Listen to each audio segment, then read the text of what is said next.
Friends, this is the third house in a row. The fourth house, technically.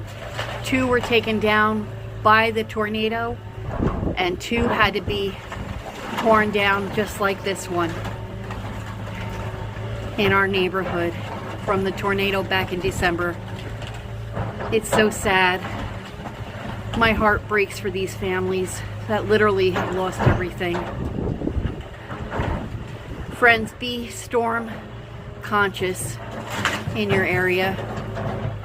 I know this could not be helped because of the structural damage, but just please be mindful of